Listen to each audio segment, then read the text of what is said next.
a civil rights movement, and maybe the largest civil rights movement in the history of the United States, because and President Trump's a civil rights leader, because the MAGA movement is leading all of the American people to freedom from the oppressive deep state, the fake news media, and the permanent Washington class. And Charlie Kirk is such an important part of that movement, the MAGA movement, and he was assassinated because of the incredible work he was doing to solidify the MAGA movement as the new permanent Republican Party. And to have what happened to him perverted with bizarro conspiracy theories, it damages not just everything, our movement, the politics, the time, the historical record. It really truly wipes away why Charlie Kirk was assassinated. So these things are so important, and we're so lucky that the trial itself is being televised. Because when it's in video form, it's there. People can see it, they can hear it, And in this day and age, people need to be able to see and hear. They need the video. They need the audio and the video. And if it's just like in federal courts, as an example, there's no TV cameras in the federal court. And unless people can see and hear it in a video form, things like this, it's like it didn't even happen.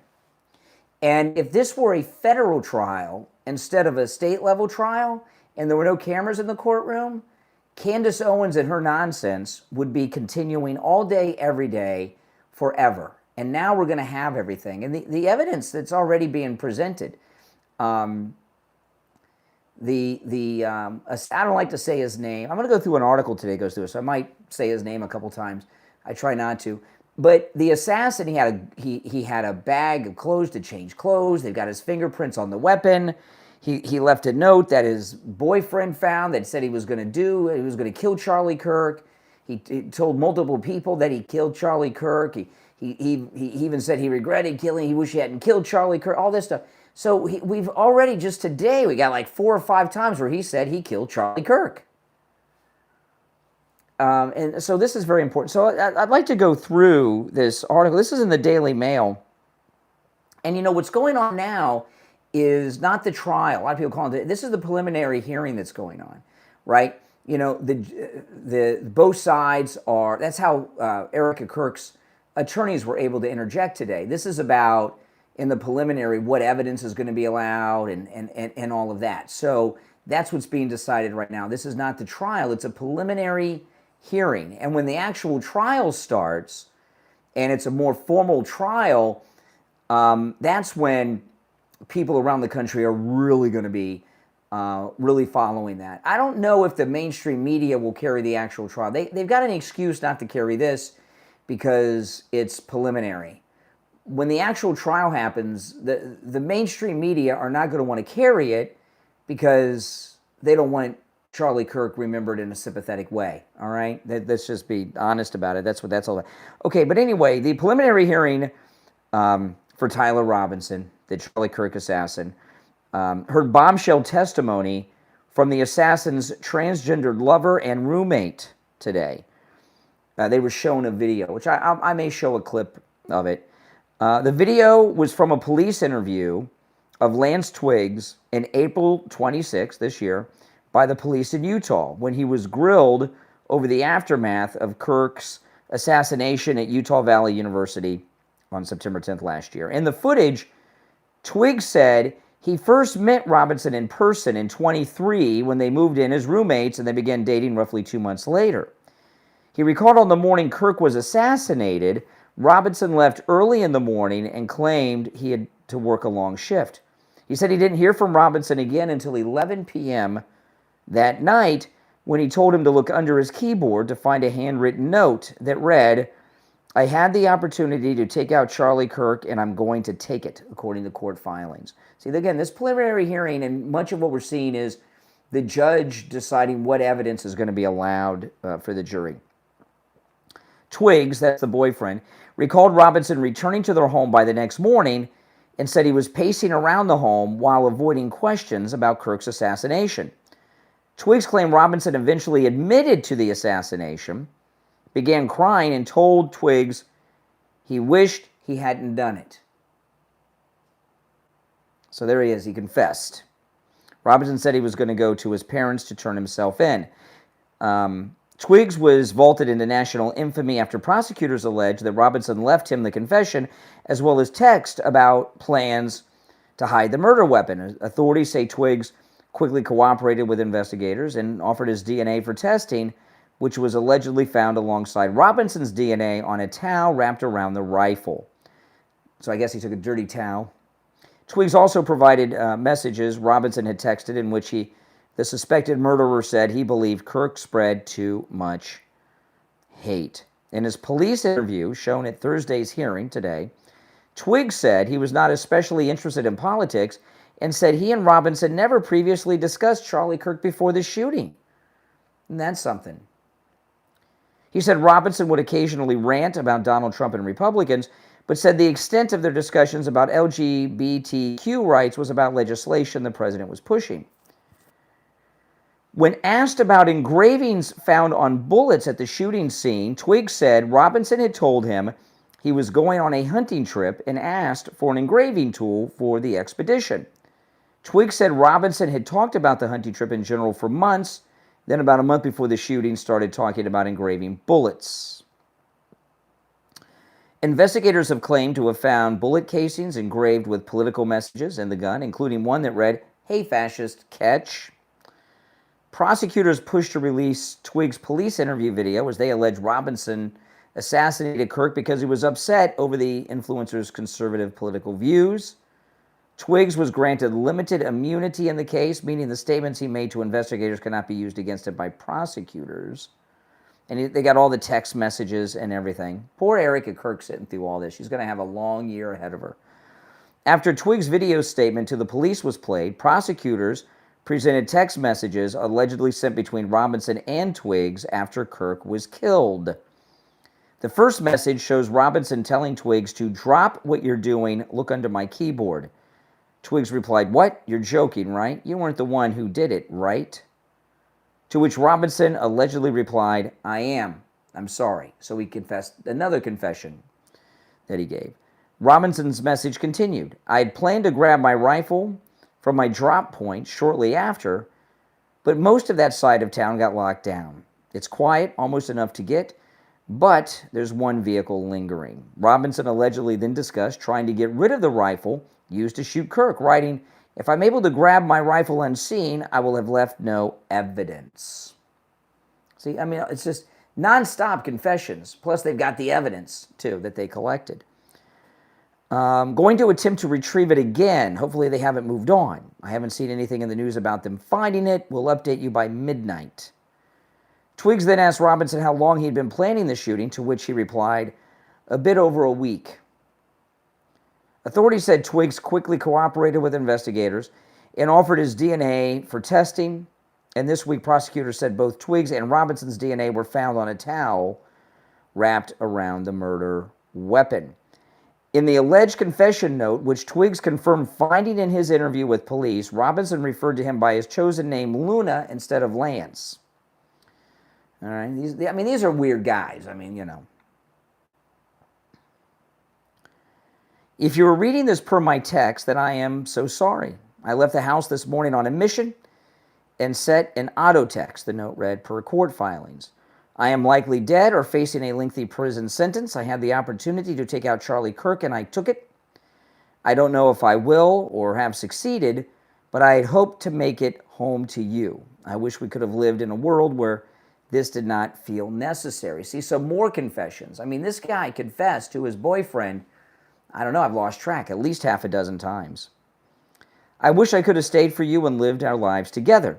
Debate over showing the video led to a lengthy back and forth as the defense attempted to block the recorded statements and force the suspect's former lover to testify in person, which would have allowed cross-examination. Yesterday, the judge said he would allow the video to be played, but 15 minutes would be redacted. It's unclear what was on the redacted portion of the footage. Let me see if there's anything else here. And it goes into some background as he was growing up. But anyway, what Candace Owens has said here is just totally disproven several times over, just with the one witness in the preliminary, the boyfriend. The shooter, or the alleged shooter, you think they're a patsy? Of course, they're a patsy. I mean, come on, it's so dumb. He wasn't even on campus that day. They can't show us one clear image, not even one. All of these cameras, Turning Point has everything in 4K. So shouldn't you have caught the shooter on the roof in 4K? Like, there were cameras everywhere that day. Every inch of that campus is covered. That was someone else that was running across? Absolutely. It wasn't Tyler? Absolutely. Okay. So. Oh boy, okay. So, with Candace Owens, there's a mixed bag of nuts in that mind. There's no doubt about it.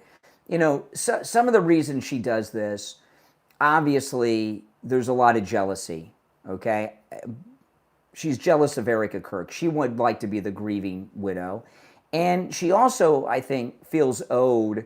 She should be the front person at Turning Point. And, there was a time in the past where that may have been the case, but that was a long time ago. So she's bitter about all of that.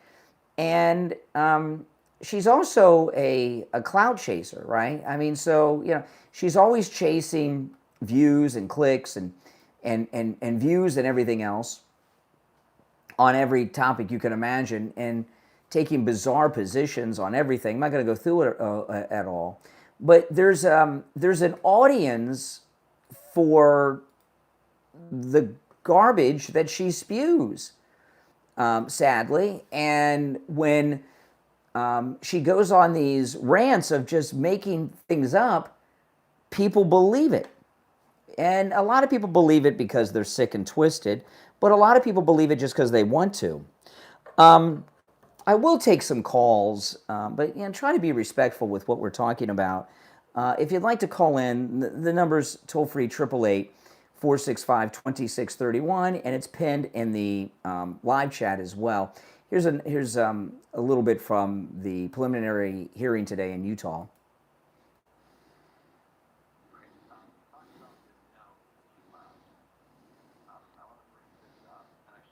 This is from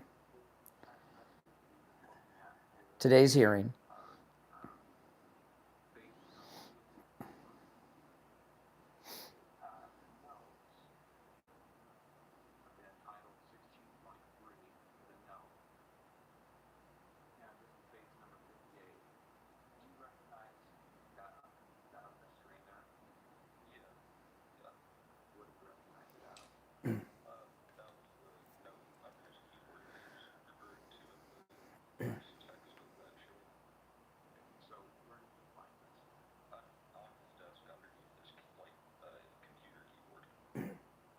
It's the boyfriend.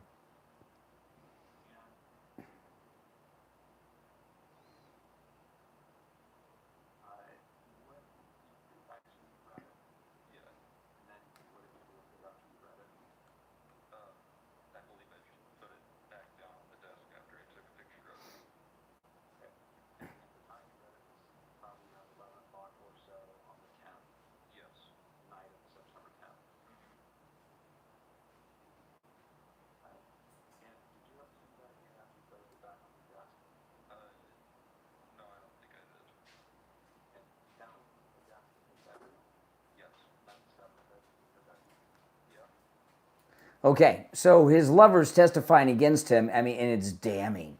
And today, if you saw the assassin in the courtroom, it seems to me that as he's obviously a nutcase. All right, anybody that does anything like this is crazy. Being crazy doesn't mean you get a free pass, But today, it seemed to me he realized there's no getting out of this. I don't think he realized how much evidence there was. And he probably follows some of the kooky nonsense that Candace Owens and others throw out there. So he probably has figured over time that, there's reasonable doubt here. People convince themselves of things when they're in these types of situations. But the main thing is, we used to have this, before Elon Musk bought Twitter, there was this Twitter mob, right? Bill O'Reilly started that, the Twitter mob. He came up with that label. And they were just nasty. And Elon, when he bought Twitter and turned it into X, the Twitter mobs kind of disappeared and they've scattered.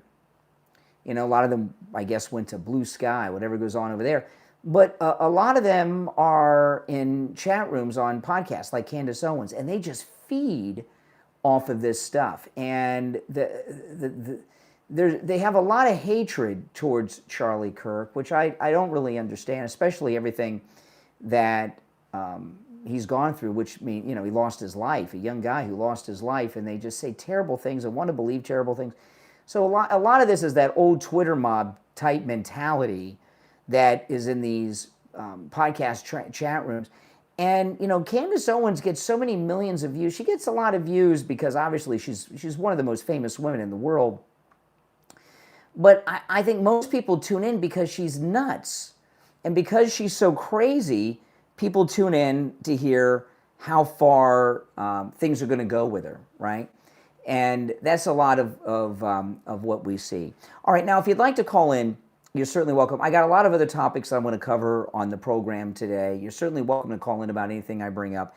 The number is toll-free, 888-465-2631, 888-465-2631. It's a toll-free call, no matter where you are listening. I want to talk about Jupiter Joe Thomas and annuities. Annuities are absolutely amazing, okay? When you put your money into an annuity, your money is never at risk, no matter what happens in the market. There could be a Great Depression. Your money in an annuity will be 100% safe.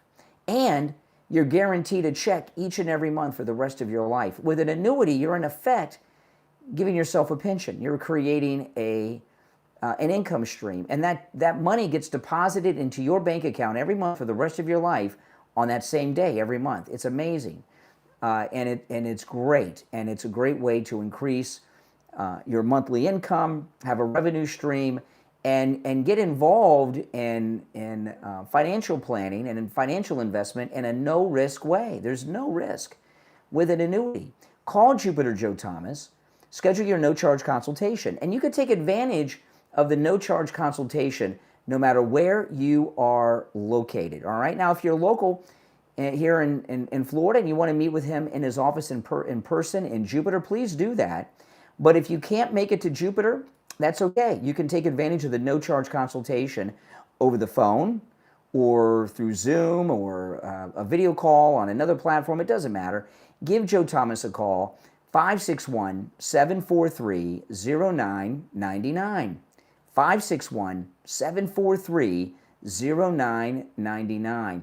And if you missed the number, just go to his website, jupiterjoe.com, and you'll find the number right there, jupiterjoe.com. We'll be right back. What happens when a group of complete strangers are thrown together and forced to rely on each other?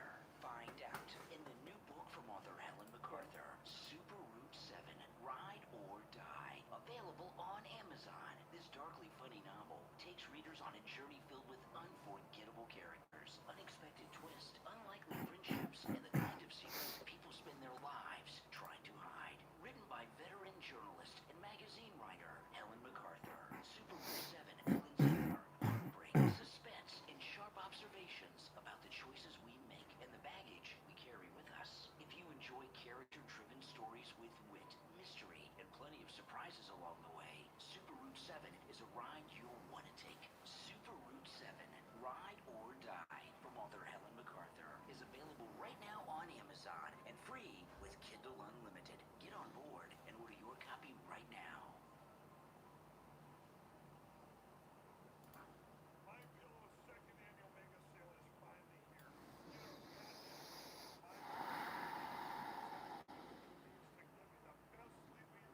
When I got my pillow, I was asleep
describes the unlivable conditions she found helping the poor, with 10 shelters in Denver, Colorado having mold and asbestos. Author Lindsay Schaefer shares her perspective on child custody, disability benefits, homelessness, and the challenges she faced while seeking justice. If you're searching for a thought-provoking book series that raises the difficult questions and encourages readers to think for themselves, order the Colorado Government Book Series from author Lindsay Schaefer online at payhip.com/Lindsay777. That's payhip.com/777.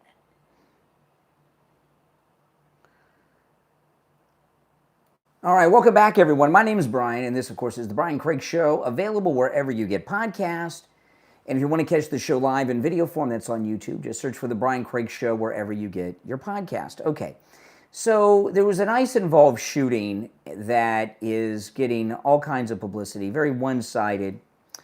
An illegal from Mexico who's been in the United States for 35 years was shot dead by ICE. We don't want to see anyone lose their life, but, when people get stopped by ICE, one of the things that a lot of people don't understand is that ICE are federal police officers and have the authority of federal agents because they're federal police officers. And this guy, he's got kids and a family and a job, and ICE knew about him. They followed him as he was on his way to work, and he had picked up some guys that worked on the construction site, who I'm assuming were illegal too. ICE stopped him, blocked them in, and the guy continued to try to drive off and run over the officers. And the officers fired, and he ended up losing his life. And it's a tragedy. It's a tragedy. But if I sped away from police officers and tried to run them over or ram their vehicles with my car, they would do the same thing to me too. And, for this guy who's been evading justice for 35 years as an illegal from Mexico in the United States, he and the guys in his car, they knew that if they got a hold of them and they got apprehended by ICE, that was it. They were leaving the United States, probably forever, but at least 20 years. So, that when people are stopped by the police and they're going to lose their freedom, they get crazed. Now, there's a little bit of footage has come out, not too much. This is from a local news station that covered. I'm going to play for you.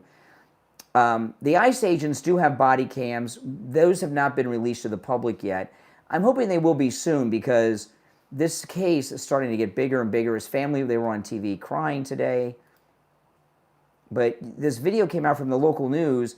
He's in a white van, and you can see that he's ramming and speeding away the best that he can from the ICE officers. He escalated the incident. And I'm watching, a lot of the coverage is from local news out west. And of course, because of it's liberal out west. But on top of just being liberal, they're also pro-illegal aliens, right? And that's kind of like their market. These local news stations in California, Arizona, and everything else, a lot of their advertising dollars probably come from businesses that rely on illegals for all kinds of things, customers, labor, everything else. So they have a very pro illegal alien perspective. And these sad incidents, Renee Good, who's the other guy, Preddy, and now this, the Preddy had a gun. He got into a physical altercation with federal agents, ICE officers. He had a gun, and they did what they did. Renee Good, like this guy, and that was the illegal. Renee Good tried to run over a federal agent. That's why she got shot. These are all tragedies. But what's happened You got, what's happened are the people that are either the illegals or the white liberal saviors who have become a part of their movement, like Preddy and Renee Good. These white liberal lunatics, they've all been brainwashed, okay? And this is what they think. And this is insanity, complete insanity, okay? First off, they do believe that all these people have a right to be here and that ICE are Nazis.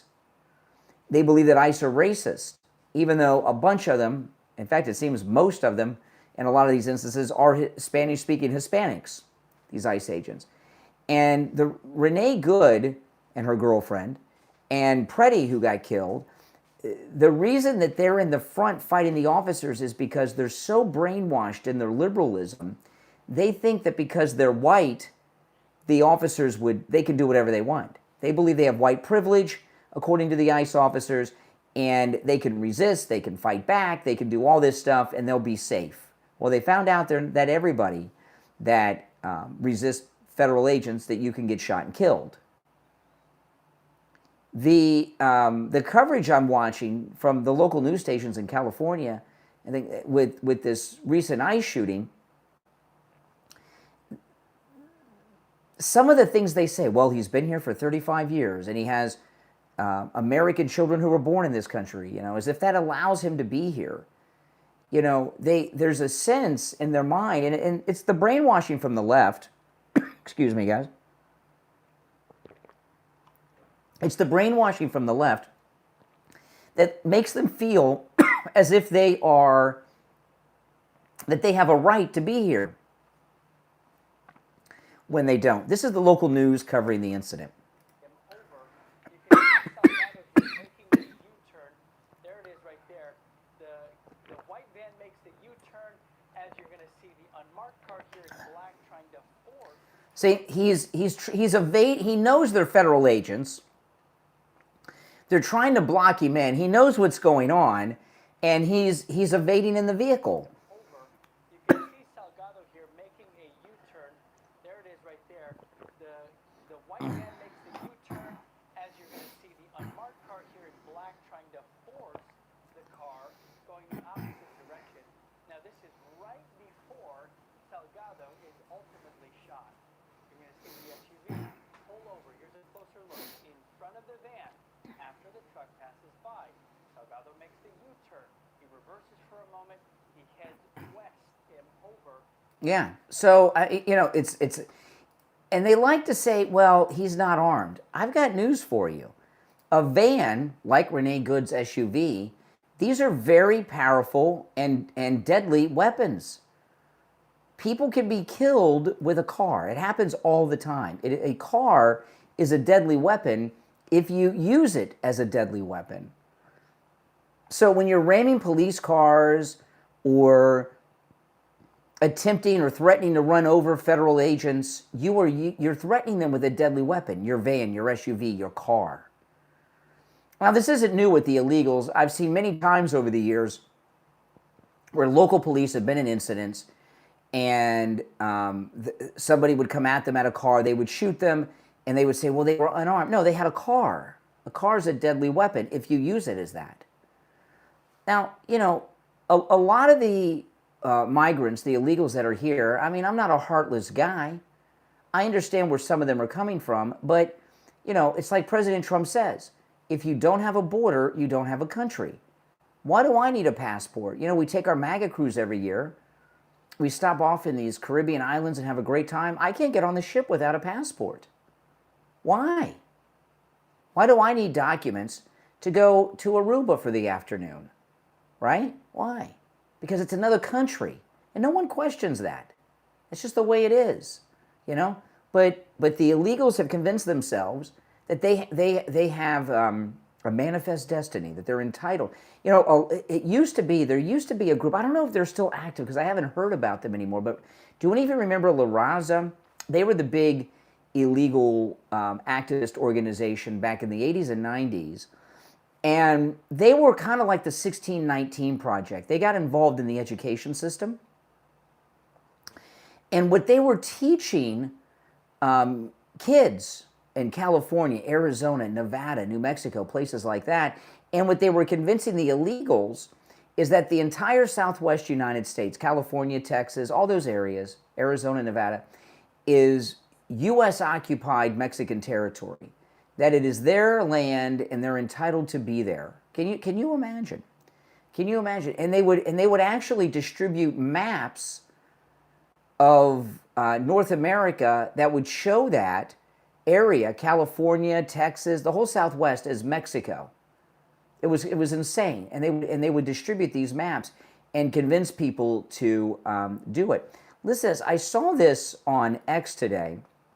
Here's a guy. There was an ice raid at his factory, and he's talking about what's going on at the factory. This is I'm not sure if this is North or South Carolina. I can't remember, but it's in one of the Carolinas, and he's talking about the factory after ICE came.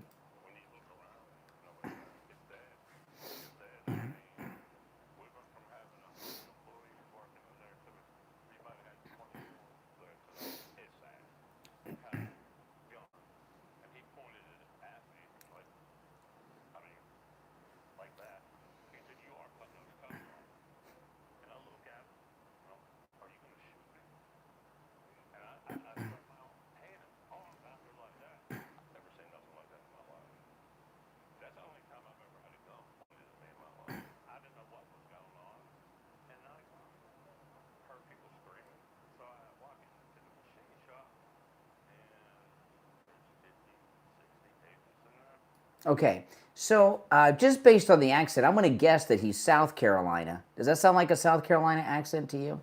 So he had 100 employees. Now he's got 24, 25 because of ICE. All right, and of the 24, 25, some of them may be illegals, but they need the job. Well, maybe he should hire Americans. I guess he's going to have to start hiring Americans. And, you know, what's going on here, this guy who's being presented in the media as a man with a good heart who cares about these people, he doesn't care. What he's talking about here is he has slave workers. He probably is from South Carolina with that accent. You know, South Carolina, the heart of the Confederacy, a lot of plantations in South Carolina. But the illegals in places like this guy's factory, they are modern day 21st century, 2026 slaves. It's slavery different than the old slavery. They get paid slave wages, but they want the cheap labor without any benefits, without any of that. It's modern day slavery. There's no question about it. And all these bleeding heart liberals like this guy here, whatever a bleeding heart liberal is, they're the opposite. But the media, they want to hear these stories.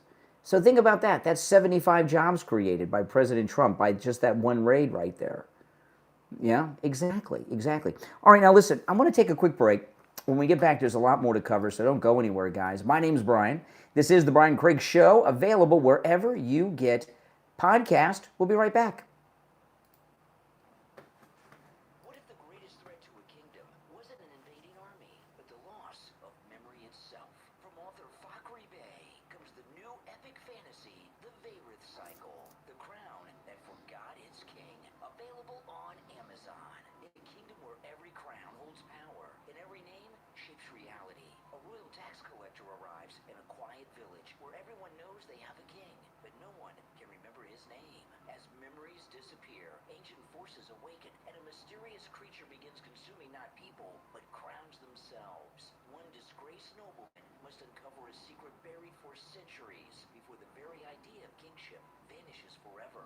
If you enjoy rich world building, political intrigue, dark mythology, morally complex heroes, and sweeping fantasy adventures, The Vayrith Cycle is your next must-read book. Order your copy right now on Amazon, in Kindle, paperback, and free with Kindle Unlimited. The Vayrith Cycle, the crown that forgot its king, from author Fakri Bey on Amazon.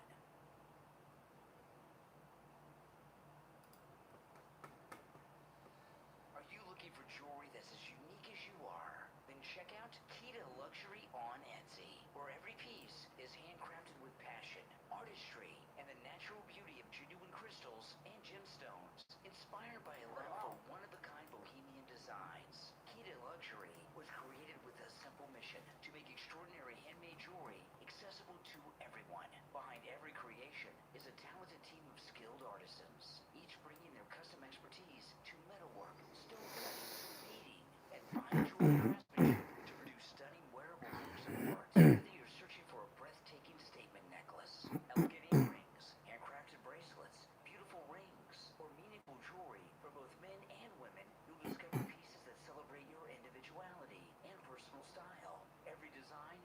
carefully handcrafted using high-quality, natural materials, creating jewelry that's more than an accessory. It's a reflection of who you are. Whether you're shopping for yourself or searching for the perfect gift, Kita Luxury offers timeless handcrafted jewelry designed to inspire, delight, and be treated for years to come. These healing crystals are some of the best healing jewelry on Etsy. Visit KitaLuxury.etsy.com. That's KEETA luxury.etsy.com. KitaLuxury.etsy.com. Handcrafted jewelry that tells your story. KitaLuxury.etsy.com. All right, welcome back, everyone. I want to talk about Tom Laporta over at Laporta Roofing. Tom Laporta has been with us for many, many years. He does incredible work, and we found him out of necessity. Steve Kane had a wet spot on his ceiling, and he ignored it. And he ignored it so long that he had to get a whole new roof. 40% of the drywall in his home was infected with deadly black mold. So that all had to be replaced. The moisture from the leak, the water, created a breeding ground for termites, so they were eating what was left of his house. And Tom Laporta, who's more than just a roofer, he's also a contractor. He did all these repairs, the roof, the drywall, everything that Steve had to get done. But you know, he's a good MAGA guy, Tom Laporta, who will never sell you a roof you do not need. And you don't want to do what Steve Kane did. You want to, when you get that first leak in your roof, that first wet spot on your ceiling, you want to call Tom Laporta. He covers both the east and west coast of Florida and everywhere in between. He works with every type of roofing material and every type of structure, residential, commercial, and municipal. He even does specialty roofs like church roofs and such. You come out there, he'll never sell you a roof you do not need. If you need just a simple repair, he'll do it. And if Steve would have called when he saw that first wet spot on his ceiling, he would have just probably had to have a minor repair. Now, the house looks beautiful, and it's certainly a showpiece of his block now, but still, he could have avoided all that if he would have called Tom. Now, this number rings directly to Tom Laporta's cell phone, so you can call or text 954-604-4602, 954-604-4602. And online at LaportaRoofing.com. All right, now, there's so many stories come out, and I'm like, this can't be real. This has got to be AI or actors. And, you know, with AI, I don't know if you all have this experience. I see some things, I'm like, this just can't be real. This is so insane that it's got to be AI or some actors acting things out. That happens too sometimes. And I saw this video that I'm going to share with you earlier today, and my first thought was, this is fake. And then it got picked up in the media, and I was shocked at how real it is. This is Fort Worth, Texas, in 2026. Listen to this.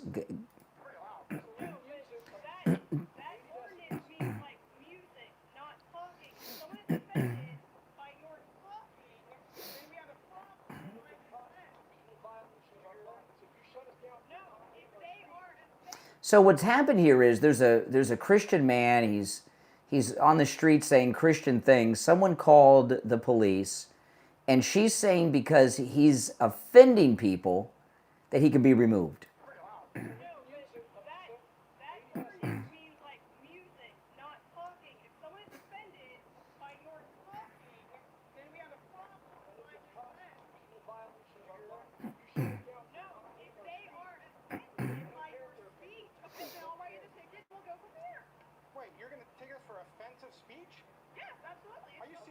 See, when I saw this, I'm like, this is BS. There is no way that a police officer in the United States, you might see this in Canada, you know, but in America, I think there's no way a police officer in 2026 would write someone a ticket for offending someone. What would be the ordinance you would even put on that citation? You know, liberals think that they have a constitutional guarantee to not be offended. And I'll tell you this, thank the Lord above, the Founding Fathers didn't put that in the Constitution, because liberals are always offended, aren't they? Wait, you're going to take us for offensive speech? Yes, absolutely. Are you serious? You're going to cite us for offensive speech. Oh, no. Disorderly conduct has to be accompanied by conduct.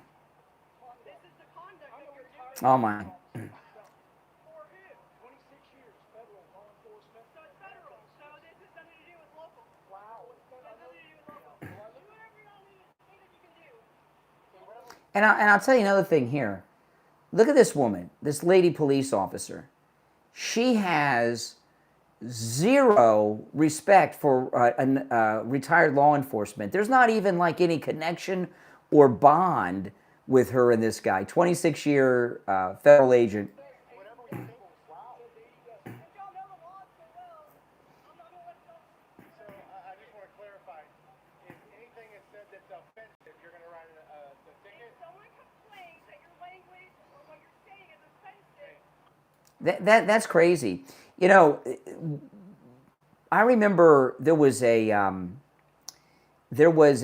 pornography ruling many years ago in the Supreme Court. So long ago, Scalia was on the Supreme Court, and he ruled in favor of the pornographers. He was a very conservative guy, and I can't remember what the exact case was, but they were talking about whether or not someone could sit on a park bench and watch pornography, like online.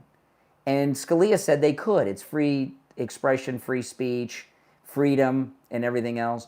And, you know, there's a big difference between in using profanities and dirty words, you know, and Scalia supported all this.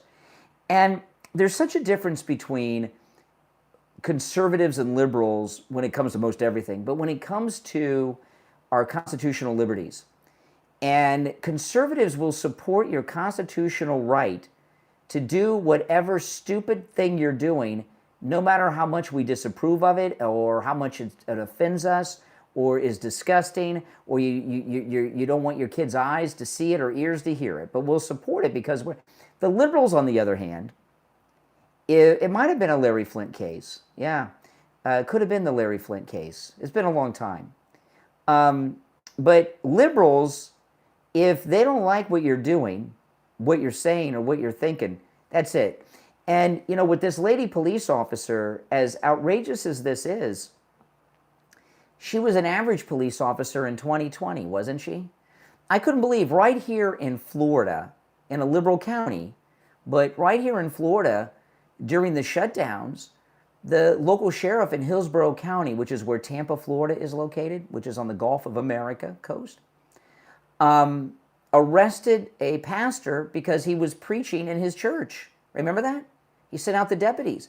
There were police in New York, not New York City, I can't remember where near, but in New York State, police went into a house and arrested Jews and pulled Jews out of a house because there were too many Jews in the house during the required distancing ordinances. Remember all of that?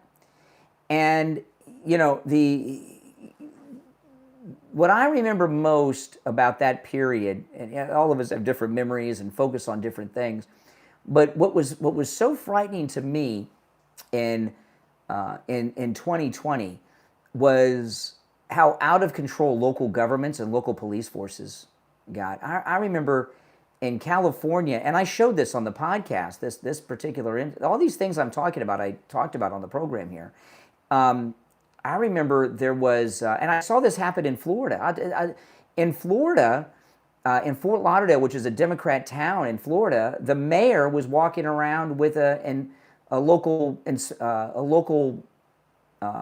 inspector, and they were shutting down businesses that were open and serving customers, restaurants, during the lockdowns. I saw a similar thing happen in California, code enforcement officers going around just really almost like enjoying what they were doing. And the people complied too, all over the country. It was crazy. You know, we talk all so much about our civil liberties and fighting for our civil liberties. And in 2020, people just totally caved in the police right crackdown. Like, I remember one morning, and I'm sure I showed this on YouTube at the time. I'm pretty sure I did. I went to the, Florida's a red state, but there's a lot of Democrat counties and cities in it, okay? And I went to the beach by my house during the lockdown period. You weren't allowed to go on the beach by yourself. Can you imagine outside? The beach is like a park on the ocean. You couldn't go. and the local Democrat municipality, local mayor, had police officers at the beach sitting in their police cruisers to stop you from going to the beach, and no one resisted. You know, it's really scary, the amount of power and authority we handed over to people. And this lady cop here, she's scary to me. How can she have a gun and a badge with the authorities that go along with that and not understand really our most basic liberty of all, and that's free speech? You know, now it's one thing if you're on the sidewalk and you're creating a lot of noise and you're disruptive, but if you're speaking, no matter what you're speaking, it's okay because it's America, and she has no idea. And that's in Texas, Fort Worth, Texas. She's probably a Tallarico voter, I would imagine, huh? Now, if you'd like to support my content, become a Patreon supporter. There's a link in the description. And when you become a Patreon supporter, you get access to a lot of exclusive things, including commercial-free editions of all my podcast episodes, my exclusive daily live streams that are on the Patreon platform just for Patreon supporters. And I talk about things I cannot, under any circumstance, talk about here. And it's a great community. It's a troll-free zone. No liberals allowed in the Patreon community. And it's much like YouTube. There's a live chat there, and it's a great group and community of people. And I really enjoy those live streams. And I pretty much have a live stream every day, sometimes multiple times a day there. And if you go to my Patreon page, again, the link's in the description, you'll see an option to join for free. If you join for free, you don't have access to any of the content. You have to be a paying Patreon supporter, which starts at just $5 a month. And not only do you get access to everything that I do after that, you get access to the entire back catalog of everything I've ever posted on the Patreon page, which goes back many, many years of content, but you get everything new, of course. If you become a top Patreon supporter, you get a live on-air thank you shout-out on every episode. So the names you hear now are my top Patreon supporters. I want to thank SFjr, Christine, Chuck, Pamela, Nick, Wesley, Doris, Heather, David, Maria in Texas, Alice, LeeZep, Shawna, George, Brandon, John, Frank, Dale, Tina, David, Laura, Rob, Wes, Sue, Janice, Teresa, Irene, Rick, Michael, and Robert R. Thanks so much. Those are my top Patreon supporters. If you're new to my program, welcome. Make sure you subscribe. I'm live every morning of the week, 7 days a week. And I'm always in the studio every weekday morning taking live calls, and most afternoons as well. All right. And those of you that have already subscribed, please like the video, guys. Liking the video helps grow the channel so much. It gets the video recommended to people that have not yet found my channel. So liking the video helps so much. And those of you that have been doing that, thank you, and please continue to do so. All right. My name is Brian Craig. This is where MAGA comes to talk. I'll see you first thing tomorrow morning before the sun comes up.